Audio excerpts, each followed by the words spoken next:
Bonjour, bienvenue dans la saison 2 de Comme d'Archi, le podcast qui vous ouvre les portes du monde fascinant de l'architecture, dans une approche non manichéenne et pour ne pas opposer passé et futur, dans une réflexion transversale permettant de vivre au présent dans un cadre de vie plus heureux car mieux identifié.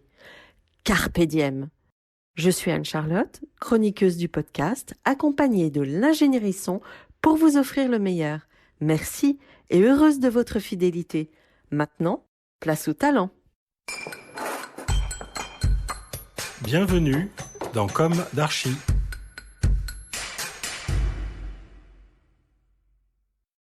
Chers auditeurs, ravis de vous retrouver aujourd'hui en compagnie de Monica Capel. Bonjour Monica. Bonjour Anne-Charlotte. Bienvenue dans Comme d'Archi. Merci. Vous êtes architecte d'intérieur et designer, à la tête de votre propre agence, laquelle porte votre nom. Vous travaillez sur des projets de demeures privées pour des particuliers, vous œuvrez aussi sur des programmes hôteliers, des commerces, pour des promoteurs. Vous êtes attaché au concept d'élégance qui est pour vous de rendre simple ce qui est complexe, avec puissance et style. On va commencer par le début, comme il est d'usage dans l'émission. Quel a été votre parcours? Quelle fut votre jeunesse? Où s'est ancrée votre envie d'architecture? Et quelles ont été vos études? Alors, je suis polonaise, née en Pologne, et je suis restée là-bas jusqu'à l'âge de 21 ans. C'était où en Pologne? C'était dans le sud de la Pologne, pas loin de Cracovie, un peu vers les petites montagnes. J'ai vécu dans un pays communiste, mais j'ai vécu une enfance très heureuse. Quand on est enfant, on ne se rend pas compte de ce qui se passe autour. Donc, on est entouré d'amour et des amis, des copains. Tout se passe très bien. Vos parents sont polonais tous les deux? Les deux sont polonais, mais mon père est né en France. Donc, j'ai d'accord. toujours eu des attaches avec la France. Ouais. Donc, petit à petit, au lycée, on commençait à se rendre compte de ce qui se passait, parce que aussi la situation se dégradait petit à petit. On avait des tickets de ration, mais je ne vais pas raconter des choses tristes comme ça, mais Vous pouvez, on hein, est passé quand même ouais. par ça. Voilà, donc Oui, vous savez ce qu'est la dureté. oui, Ouais. c'est la dureté. Et tout le monde, à cette époque, rêvait de partir, vivre ailleurs. Donc, c'était la meilleure chose qui pouvait arriver aux enfants, c'est de partir, s'installer ailleurs. Et même si c'était dur pour les parents. Ouais. Mais voilà. Et vous aviez appris le français dès l'enfance ou... Oui, j'ai appris le français Ouais. en Pologne. Et donc, c'est toujours la langue que j'adorais et que je préférais à l'anglais. Ouais. Donc, en fait, vous êtes partie très très vite ou après vos études? Comment ça s'est Alors, passé? je suis partie, j'ai commencé mes études en Pologne, mais j'étais au départ destinée à faire la médecine. Et grâce à ma sœur aînée, qui était déjà étudiante en architecture, j'ai changé d'avis et j'ai abandonné mes livres de biologie, chimie, juste avant les bacs pour commencer à prendre des cours de dessin. Parce que l'entrée à l'école polytechnique de Cracovie se faisait via un concours. Et donc, le dessin faisait une partie très, très importante de ce concours. Donc, j'ai eu la chance d'entrer à l'école et j'ai passé 2 années, seulement 2 années là-bas, mais merveilleux, dans une ville étudiante. Cracovie, c'est une ville magique, médiévale. Et je crois que le niveau est très élevé, c'est une très école élevé, hein. reconnue Ouais. à l'échelle mondiale. Et je pense que c'est là-bas que j'étais nourrie des monuments historiques, de l'architecture, des vieux murs, du respect pour ça. Et à cette école, je voulais juste dire que j'étais, donc comme je parlais français, j'étais choisie au moment où l'école organisait un biennale d'architecture. Et il y avait 2 stars qui sont arrivées à ce biennale. C'était en 86 ou 85. Et moi, j'étais les guides de Pierre Demeron et Jacques Herzog. Mais j'ai même une petite carte dédicacée d'eux à mon amour polonais. Voilà. Mais ça m'a donné envie, d'ailleurs, de partir. Comme de toute façon, le mouvement était pour tout le monde au départ. Je suis partie et je choisis la France parce que bien sûr, c'était le pays que j'aimais. Mais alors vous venez en France au milieu de vos études? Ouais, après deuxième année, oui. Ouais. Et vous avez intégré une école alors? J'ai commencé d'abord l'Alliance française parce que je suis arrivée un peu tôt dans l'année, donc les inscriptions pour les étrangers, il fallait être là en janvier, l'année d'avant. Et donc je me suis inscrite après à l'école Paris-La Seine, D'accord. l'école d'architecture. J'ai trouvé un travail parce que comme mes parents étaient en Pologne, il fallait que je travaille et j'avais la chance de pouvoir travailler dans une agence d'architecture comme dessinatrice. Donc mon métier d'architecte, en fait, j'ai commencé petit à petit dès le début. J'étais toujours dans l'enseignement et dans la pratique en même temps. Mmh. Et c'était une agence reconnue, dont le nom était non? C'était Vous savez? Stanislas Fischer Oui. et Witold Zandvoss, peut-être pas Ouais. très, très connus, donc Connu, mes mais compatriotes, mais ouais. voilà, ça m'a permis de travailler et travailler dans le métier et faire mes études en Parallèlement. parallèle. Donc j'étais rue Dauphine et j'allais à l'école, rue Jacques Callot, voilà. Dans une ambiance des fanfares, et c'était une autre ambiance à l'époque. Ouais. Donc vous avez été immergée dans cette ambiance Immédiatement. immédiatement et ça a dû être quelque part une ouverture importante? Très, très, très importante et Ouais. c'était un choc aussi parce que, moi, polonaise, un peu réservée et je suis arrivée à Ouais. l'école d'archi, C'est pour ça que je parle d'ouverture avec une grande liberté. oui, très libre, Mmh. très différent. En plus, je me suis rendu compte qu'on avait très, très peu de points communs. Je ne regardais pas dans ma jeunesse les mêmes films que mes copains français. On écoutait peut-être la même musique, mais il fallait que je m'intègre Ouais. très vite et au maximum. Donc je ne cherchais pas des copains polonais, je cherchais des copains français. Oui, pour vous faire accepter aussi Oui, par c'est vrai. ça, ouais. Et du coup, vous passez votre diplôme? Je passe mon diplôme donc ici en 93 et comme j'étais très ancrée en étudiant et en travaillant dans des agences d'architectes dans le réel, mon diplôme, c'était pas un sujet fictif, c'était un sujet réel. J'ai construit une maison en ossature bois avec mes clients qui étaient dans le jury de mon diplôme.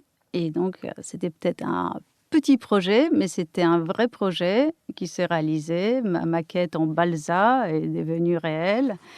Et en 93, une maison en ossature bois qui s'est faite à Champs-sur-Marne, c'était quelque chose de nouveau. Donc je me rappelle que dans mon mémoire, je parlais des avantages des maisons en bois, des murs très fins, de 22 centimètres, mais très isolants. C'était peut-être un peu de votre culture constructive que non? Pas Mmh, forcément? pas forcément, mais c'est vrai qu'en Pologne, dans le sud de la Pologne, il y a beaucoup de maisons en bois. Donc Ouais. on ne se rend pas compte peut-être au départ qu'on est imprégné par des Mmh. choses qui se passent à côté de nous. Et du coup, Ouais. vous étiez avant-gardiste un petit peu? Parce Peut-être sans se rendre qu'aujourd'hui compte. sans vous en rendre compte? Ouais. Et alors après, vous continuez en agence ou? Non, après, il arrive à une période qui est un peu des transitions entre les agences où on dessinait sur les calques avec les rapidographes et l'arrivée des ordinateurs. Je suis une ancienne. Donc en fait, je me suis mise à cette période-là à mon compte et j'ai commencé par faire des projets de rénovation des appartements, voilà. Donc vous avez eu une première commande et ça vous a lancé, c'est Voilà. ça? Après ça se passe de bouche à oreille. Oui.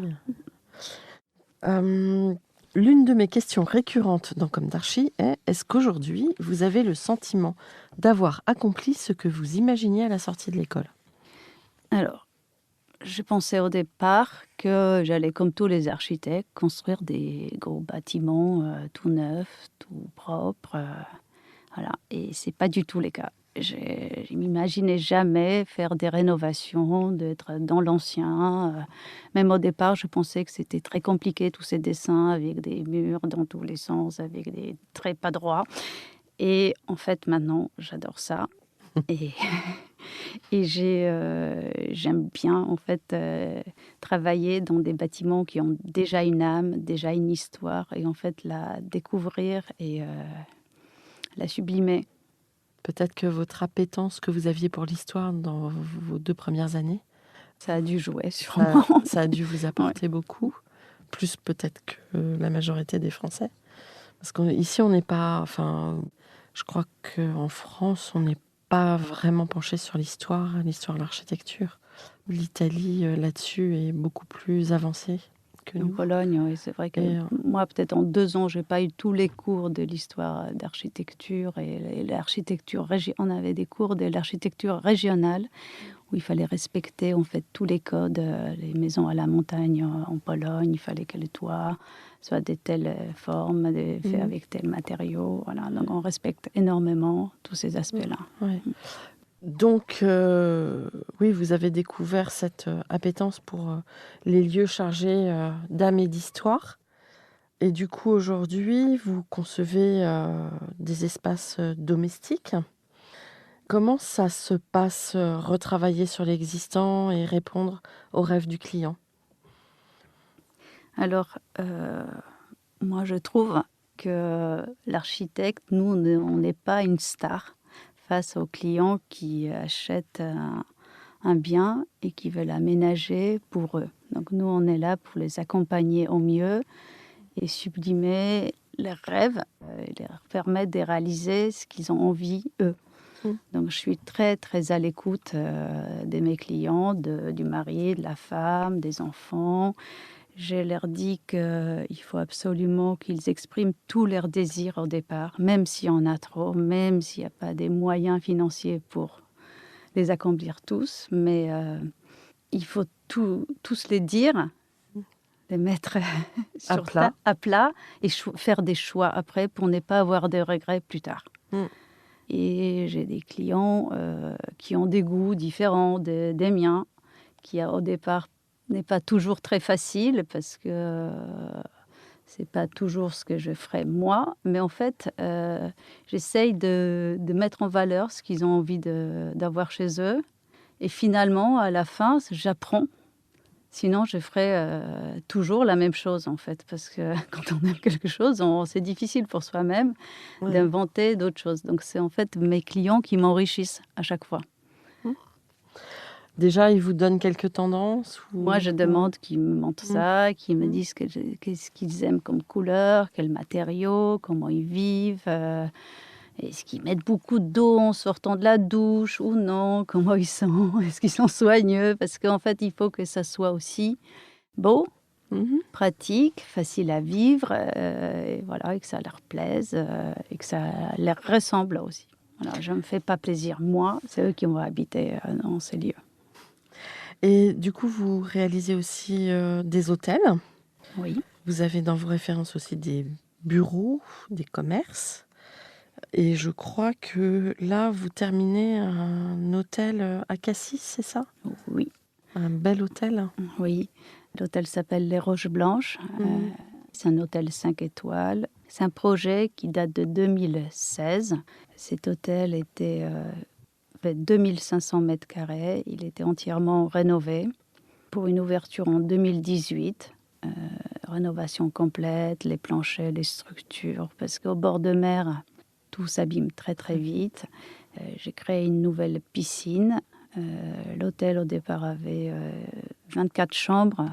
Il a été agrandi, on a fait 36 chambres, exploité tous les espaces possibles pour, pour rajouter des chambres parce que c'est très très important pour un hôtelier. Il a 3 restaurants aménagés et décorés.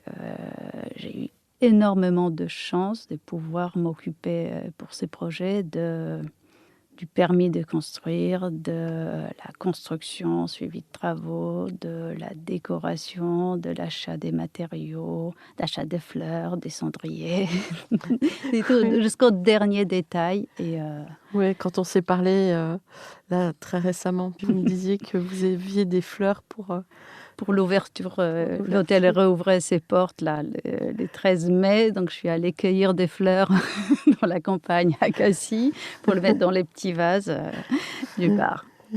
Bon. Donc je pense que vous choyez vos clients. Oui, tout détail compte, donc c'est très Ouais. très important. Ouais. Donc quand je suis arrivée le matin, il n'y avait pas de fleurs. Je suis allée immédiatement les chercher. Et en fait, cet hôtel, donc, il a été réouvert en 2018. On a créé le spa, les chambres, la piscine. Et là, actuellement, je suis en train de faire un agrandissement de 9 chambres et suites qui devrait être fini là pour cet été. Donc c'est 36 plus 9 maintenant. Oui. Donc vos clients étaient très satisfaits. Si Oui, vous ils en adorent. rappelez. Ouais.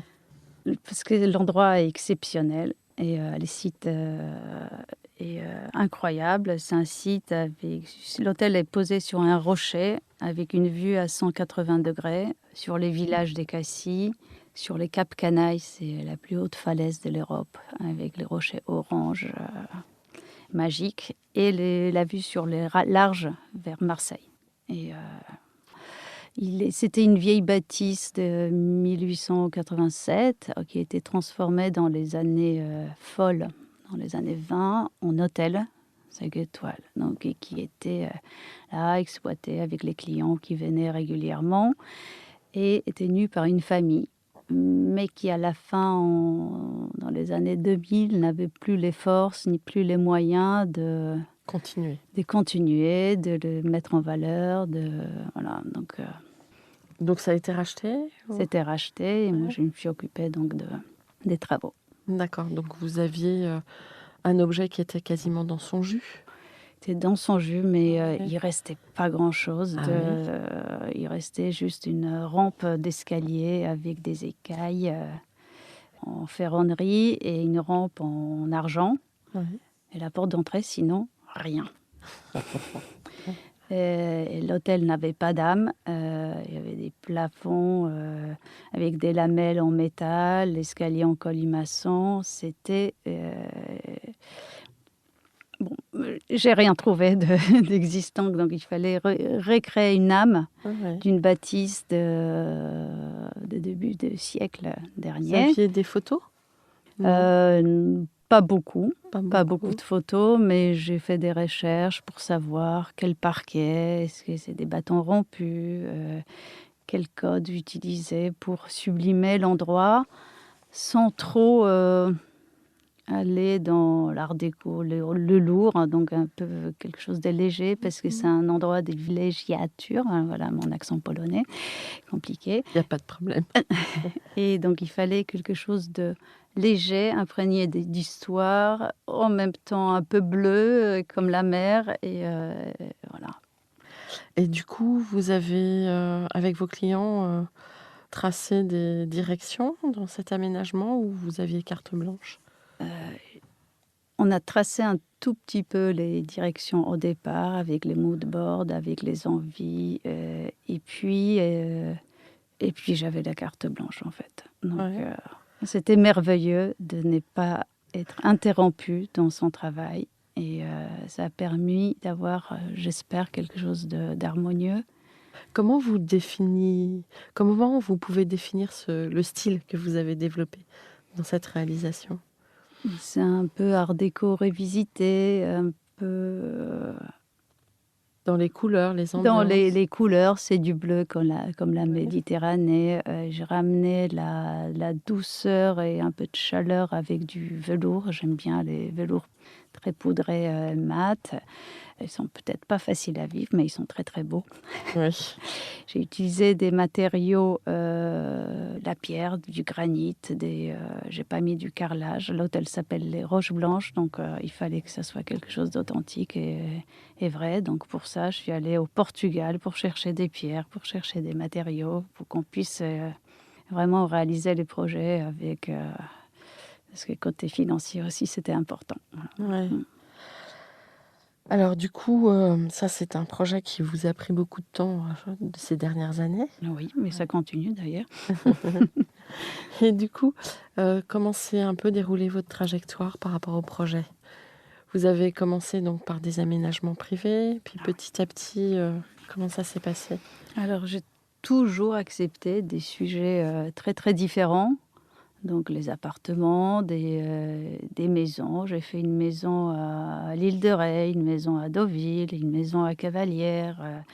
Moi, ça m'a toujours fait voyager, donc j'aimais bien en fait, pouvoir m'évader une fois par semaine, changer de région. Donc j'ai trouvé ça sympa et en plus ça crée des liens avec les clients. À chaque fois, c'est une vraie aventure en fait, Mmh. entre l'architecte et les clients. De quel, projet en dehors de celui de Cassis vous aimeriez, parler un peu plus? Bah, à chaque fois, c'est des attaches en fait, donc chaque projet est unique et chaque client est unique, donc je ne veux pas privilégier parce qu'après en fait on devient amis, on reste amis avec mes clients et je travaillais à Gaoubena pour une piscine, à fond mobile, donc c'était intéressant Gaoubena, c'est une colline avec des maisons qui sont complètement fondues dans la nature, C'est où? près des Bormes-les-Mimosas. D'accord. Après, à côté, j'ai fait 2 maisons à Cavalières, à chaque fois, c'était des projets un peu compliqués parce que j'arrivais en tant qu'architecte parisienne, donc c'est compliqué pour les permis. Ouais. J'ai fait une maison à Deauville, en reconstituant des colombages parce que la maison était très, très pauvre et pas habillée comme il fallait. À l'île de Ré, pareil, c'est compliqué parce que c'est une zone un peu inondable, Ouais. voilà, donc Voilà, et vous avez surélevé à ce moment-là? Vous avez non? Pour faire c'était en fait la tempête, de 2000 et c'était ouais, compliqué. ouais. Vous avez réussi à vous en sortir quand même? Oui, oui. Bon. Alors, comment est composée et organisée votre équipe de Alors, nous sommes 6 à l'agence avec moi, 3 architectes, des PLG, 2 architectes intérieurs et une assistante. et du coup, c'est vous qui allez chercher vos projets ou Oui, c'est moi qui qui vous occupez de votre développement? développement et après en fait j'attribue les projets à chaque, architecte et après de toute façon on travaille tous ensemble parce qu'on a besoin d'avoir l'œil de l'autre Mmh. et de l'aide parce De que c'est confronter vos ouais. idées? Ouais. Donc vous avez une équipe assez fidèle ou ça Heu dépend? non, l'équipe elle est assez fidèle, mais c'est vrai qu'à chaque fois c'est des jeunes en fait, donc souvent, voilà par exemple il y a avec les confinements, ils ont envie aussi de quitter Paris, donc j'ai quelqu'un de mon équipe qui va aller vivre ailleurs parce que c'est difficile, avec sa famille, ses 3 filles, de rester dans Paris, donc on est un peu triste, mais voilà, c'est comme ça. Mais Mince. sinon, ils sont fidèles, ils restent, Chez vous? chez moi, ouais. Bon. Hem, Quel est votre point de vue, sur, l'actualité aujourd'hui? Est-ce que vous rentrez dans les tendances, dans les Je ne sais pas, je cherche pas vraiment à rentrer dans les tendances. En plus même en déco, j'essaye surtout pas faire la même chose que tout le monde. ouais, J'ai pas envie des boutiques hôtels avec, tout le monde la même chose parce que c'est la tendance. Voilà, j'essaye de faire autre chose. vous allez chiner aussi des du Oui, ah ouais, ouais, les Roches Blanches, on est allé, l'île sur la Sorgue, on a chiné des vieux portraits, des canapés, on a acheté un pont parce qu'il fallait les codes des années folles, donc on a un pont empaillé, dans le hall de l'hôtel, donc il y a tous ces objets-là sont très, très importants. ouais. Donc chiner des antiquités, chiner aussi des matériaux. Je suis retournée à Cracovie pour acheter des lampes art déco, là-bas. Il y a un producteur qui depuis, des années, fabrique ça, les meubles et les lampes, il me les a fait sur mesure, donc c'est assez magique. Hem, Quelle matière vous aimez travailler?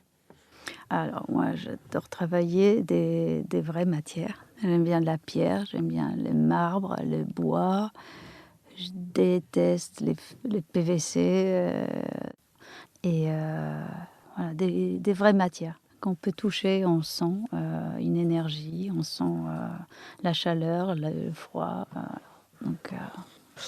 Donc en fait, quand vous vous retrouvez devant par exemple des huisseries anciennes qui sont récupérables, Ah oui, j'essaie vous de les allez les garder. récupérer? Oui.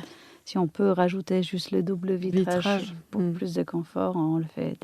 Voilà. Si on peut récupérer les anciennes crémones, on les récupère. Voilà. Mmh. On restaure, on récupère.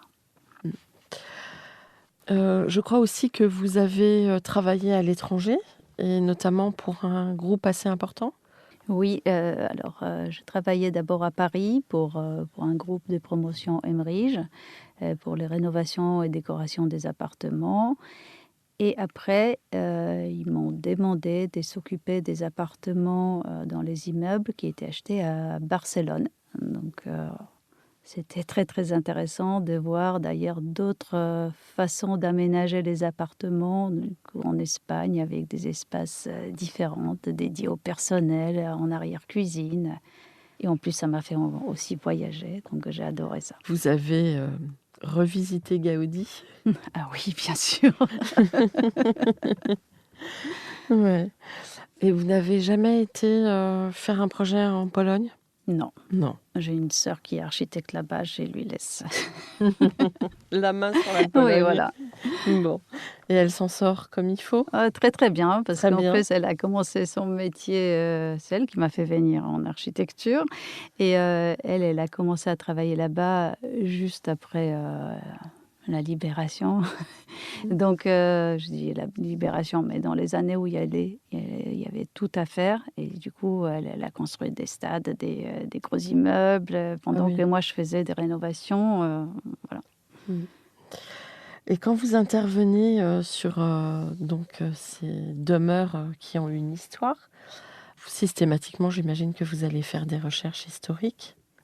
Et oui, j'avais un hôtel particulier avenue Kléber à rénover et à agrandir. Donc pour pouvoir l'agrandir, on est allé chercher dans les archives nationales, la preuve que dans la cour derrière, il y avait une construction. Donc grâce à ça, on a pu obtenir les permis pour, faire l'extension, derrière, voilà. Mmh. Est-ce que certains clients viennent vous chercher juste sur de l'aménagement intérieur? Oui. Ça arrive? Ça m'est arrivé. D'ailleurs, j'ai aménagé l'appartement dans une tour, unique, dans la tour unique, faite par le promoteur pour qui je travaillais avant et oui, donc ça m'arrive souvent de prendre ma casquette de déco, d'architecte d'intérieur et aménager les appartements. Ah oui. C'est finalement, c'est assez marrant parce que j'ai interviewé là, depuis quelque temps, pas mal d'agences d'architectes qui font de l'architecture intérieure. Vous pensez que c'est une tendance qui se généralise? Ou Heu, Nous, on n'a pas tellement de contact avec mes confrères, mais oui, en tout cas, moi, je trouve que c'est un côté très plaisant de notre travail, en fait. Parce oui, que quand on est architecte, on a un côté dur à faire, les permis, les démarches administratives, et après les côtés sympas et les finitions, mettre les rideaux, choisir des tapis, choisir des lampes, ça nous échappe. Donc je pense que les architectes aiment bien aller un peu plus loin vers cet univers-là et on apprend au départ parce que c'est pas dans notre formation, mais quand on commence à se faire l'œil pour bien choisir les couleurs, pour bien associer les matières, je trouve ça très agréable comme travail, voilà. Mais c'est bien d'aller pouvoir jusqu'au bout, pour pouvoir aller jusqu'au bout. mmh. Et vous faites du design d'objets? Ça vous arrive? Non, Non, non, pas encore, mais on ne sait non? jamais. On sait est-ce que vos clients vous parlent d'écologie? D'écologie au sens, entre guillemets, urgence climatique. Est-ce que vos clients vous en parlent un peu ou pas du tout? Ça dépend. En Ça fait, dépend. ça dépend vraiment des personnes. Donc j'avais des clients précurseurs en écologie, donc ceux de la maison, Ouais. Orsature Bois, c'était des Hollandais. Ouais. Ils sont un peu plus sensibles à ça. Et maintenant, les clients, ouais, je ne sais pas. Ça dépend vraiment des personnes. Donc, c'est plus nous devons les ramener sur ce sujet et conseiller. Ouais. En même temps, quand vous travaillez sur de la réhabilitation et que vous allez chiner des objets anciens, vous rentrez pas dans un processus de consommation, mais C'est plutôt vrai. Et donc et vous rentrez dans la durabilité. oui, je pense que dans le futur, il serait bien qu'on démolisse moins, Mmh. qu'on respecte un peu plus, ce qu'on a déjà construit, ce qu'on a déjà parce que c'est tellement facile les tonnes des gravats quand on va partir, ça fait vraiment mal au cœur, il faut respecter les matériaux qui sont déjà posés, les beaux parquets, les moulures, il faut respecter les bâtiments, en fait. Ouais, donc vous êtes quelque part déjà dans la réutilisation? Oui, bien Ouais. sûr, Mmh. Mmh. Comment, imaginez-vous justement, on parle d'écologie, comment imaginez-vous le monde d'après? bah, c'est en continuité de ça. Pour moi, c'est plus donc maintenant on recycle beaucoup des matériaux, donc on devrait respecter, ce qui est déjà existant, en fait et le mettre en valeur, d'essayer sans aller dans les normes, hallucinantes, démesurées parce qu'on ne peut pas isoler un bâtiment existant comme on isole un bâtiment tout neuf. Mmh. Ni par l'extérieur, ni par l'intérieur, parce qu'on a des corniches, donc moulures mais Ouais, il donc ce faudrait serait, peut-être de faire évoluer la norme? ouais Mmh. et Beaucoup de vos confrères le disent aussi. ouais. Mmh. Quels conseils donneriez-vous aux étudiants en architecture aujourd'hui? Alors, moi, quand j'étais étudiante, en architecture à mon époque, moi, j'avais un lien, direct avec le monde réel, avec l'agence. Peut-être que j'avais pas assez de lien avec le chantier. Moi, je trouve que c'est ça qui manque aux étudiants d'architecture qui sont dans la théorie. Et moi, je les vois arriver après à l'agence, ils dessinent des choses super sur l'ordinateur, tout est à l'échelle. Après, ils impriment les plans, on ne peut pas les montrer aux maçons parce qu'ils voient rien, il n'y a pas de dimension sur les plans, parce qu'ils vont pas assez sur place pour voir que ce que c'est d'être sur les chantiers.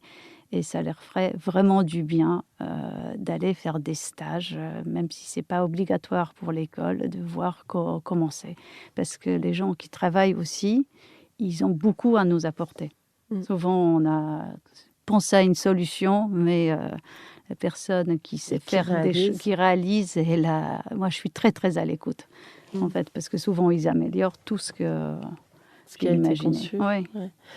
Et bah, alors Donc du coup, vous prenez en charge, vous les formez, ces jeunes qui sortent de l'école? oui, après, il faut Vous êtes qu'on les obligés? forme, mais Mmh. moi, je trouve que ce serait plus le rôle de l'école, De l'école? de les envoyer en stage, en pratique, aller travailler sur le chantier, de voir ce que c'est, voilà. Quel serait votre projet de rêve? Alors, moi, en fait, comme j'ai fait le tour des différents projets, j'ai travaillé pour les particuliers à rénover leurs appartements, leurs maisons. J'ai travaillé, pour l'aménagement des bureaux, des commerces. En fait, je trouve qu'un projet d'hôtel, ça cumule, en fait, l'ensemble de tous ces univers. Parce qu'on retrouve un peu de maison, un peu de bureau, un peu de restaurant, des commerces.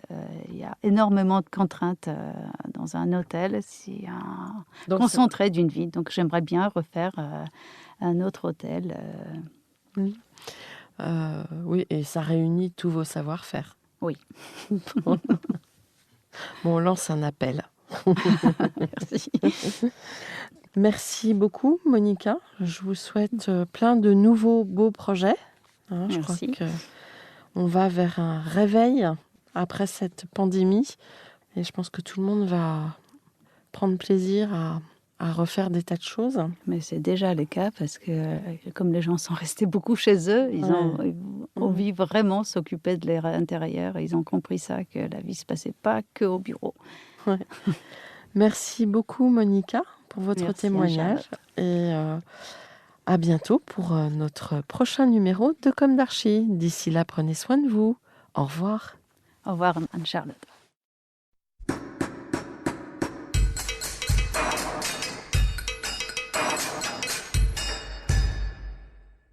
Chers auditeurs, merci pour votre écoute. N'oubliez pas de retrouver nos sujets en avant-première sur Instagram à l'adresse Comme d'Archi Podcast, COMDARCHI Podcast.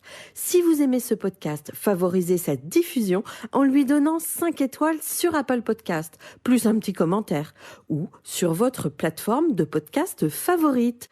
Et surtout, abonnez-vous pour écouter tous nos épisodes gratuitement. À bientôt et d'ici là, prenez soin de vous.